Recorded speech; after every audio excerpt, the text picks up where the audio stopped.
Right, morning. Short video. I did a bit, rather than sell stuff, because look, I've always sold stuff for years, guitars, you get a guitar in, you play it for a bit, you move it on, blah, blah, blah, blah. But postage and eBay prices have gone so sky high the last couple of years, you can't do it on eBay anymore, and you can't make a profit on it. So what we do, a lot of us are doing now, there's a lot of groups set up on Facebook, gear and guitar exchange sites and stuff like that. So what we're doing is, a lot of stuff, rather than being sold now, it's being traded. Now, let me tell you, now, this is definitely the way forward, because no one's paying what guitars are worth nowadays. For instance, I bought a bass in January. I thought, if I ever want a bass, I want a Thunderbird shape, the Epiphone Thunderbird. They're brilliant, brilliant looking basses. And I got one for £100. I had to drive to Birmingham to fetch it. It cost me 20 quid petrol there and back, so it cost me 120 quid. And I was trying to, and I thought, I need to make some money. So I went and bought myself a cheap Stag for 50 quid. And I thought, I'll sell the Epiphone for about 150 quid. Put it on, no one wanted it. So I thought, I'll put it up for exchange, blah, blah, blah, whatever. See if anyone will do a trade with it, see what we've got to offer. A lad offered me a guitar. There's 3 guitars on my want list. An Explorer, which I've got, a good Explorer, I've got an Edwards. A Firebird guitar, I do want a Gibson in time, but an Epiphone will do. And a BC Rich, a Mockingbird, ST Mockingbird with Floyd Rose. They're my 3 wanted guitars. They're probably a good Les Paul, really good Les Paul, if they want to stretch it to 4. But the Epiphone Firebird guitar, they're a custom shop, limited edition model, came out a few years back. They're made in Korea. They're proper good guitars. Like I say, the custom shop, the limited editions. I think they sold for about £480 to £500 when they come out. This lad offered me one for my bass that cost me 120 quid. Well, I couldn't snap his hand off quick enough. I couldn't drive to Leicester quick enough to fetch it. So I'm going to show you the guitar, and here it is. It is in 9 out of 10 condition, easy. The reason I don't give it a 10 out of 10 is, I don't think the guy knew about it, there's a big crack and a chip on this top horn here, look. That's nothing to worry about for me.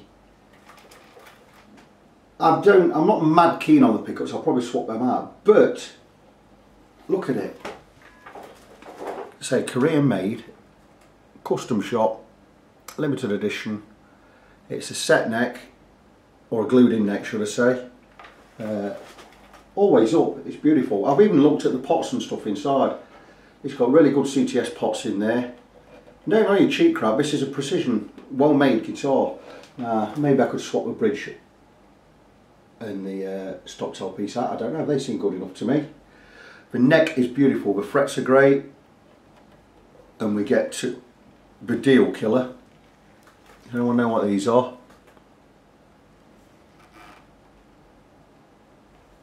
I'll show you. These tuners. These tuners are Steinberger gearless tuners. They're 40:1 ratio. You can turn these with feather at the back. And how they work is, these T-bar pieces here, you clamp your string through a hole in the bottom of these. You clamp it down with that. You pull it as tight as you can, clamp it down with that, and you do basically your tuning on these. You can't buy these anymore. Since Fender bought out Steinberger, I think they stopped making them. Stumac were doing them, we're probably doing them for cheap. I've seen these used on eBay in America for £180. That's about $260, $250 American. So people are saying these are worth more than the guitar. Well, the guitar, no, I'd say the guitar's probably worth about 300 quid. I got a really good deal on this. The reason I'm doing this video now is, I know someone with one of these and he hates his tuners and he can't wait to get them off and swap them. They're brilliant. They're like locking tuners. If we don't go out of tune, they're absolutely fantastic. I'm not saying they're worth 180 quid, but they're brilliant. I want to take these off. If I do, I want something good to replace them, some lockers or something. I mean, probably a money maker, you can make money on them, but I think they're absolutely brilliant. So the reason I'm showing this guitar now is, pickups are okay. They'll be Alnicos, probably Alnico 5s.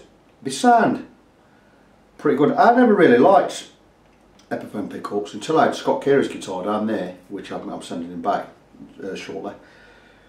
And I played his and I thought, I don't like his pickups, but I reset my tone, I levelled everything on my amp, on the guitar, on all my effects boxes, whatever. I put everything at 12 o'clock and I thought I'll start afresh. I'll start from a neutral position and I'll dial my tone in from there. And that was it. Then I learned to love these pickups, and the ones on Scott's guitar. Get a really, really good sound out of them. What I've done with my sound in recent years is I've dropped the amount of distortion gain I use. Like for instance over here on my full bore metal, my gain is only on 12 o'clock, it's on off. So 5 out of 10 what I hear. And what I do is then to get the resonance, to get the sustain I need, I'll use an overdrive as a clean boost in front of it, but what I do is I use it as a volume boost mainly, and it gives me a lot more sustain. I don't need to use any of the drive or gain on that either. The gain's set to 0, tone's right in the middle, and the volume's on about 3 o'clock. And it really boosts the front, it boosts your signal before it gets to there. It's brilliant, it sounds really good. So I'm using a lot less distortion, but I'm getting a lot of sustain, and that's the sound I'm using lately. These pickups sound really good with it. So the reason I'm doing this video really mainly is just to show the guitar. And I've not set it up, I've not put my strings on it. The neck wants a good clean, the frets want to polish and all that. So what I'm going to do today is I'm going to strip this. I'll give it a good clean. I'm going to set it up to my preferences. And then I'm going to come back and I'm going to do a sound video. So that's it. But let me just say what I absolutely... Now, admittedly, black would not have been my favourite colour. This came in 3 colours originally. You've got the black, which we call Ebony. You've also got a tobacco sunburst one, and you've got an aged cherry red one. Out of the 3, this has been the one I'd wanted least. Next I'd probably want the tobacco sunburst, which is absolutely beautiful. But I think the favourite colour is the vintage cherry red. It's like a vintage, it's like a heritage red. It's just a beautiful. You got the mahogany coming through, and it just looks fantastic. But you know, not to look a gift horse in the mouth here. Absolutely brilliant guitar. I've done really, really well on that deal, and I'm really pleased with it. My thanks go out to young Luke, who is well happy with the bass I swapped for him.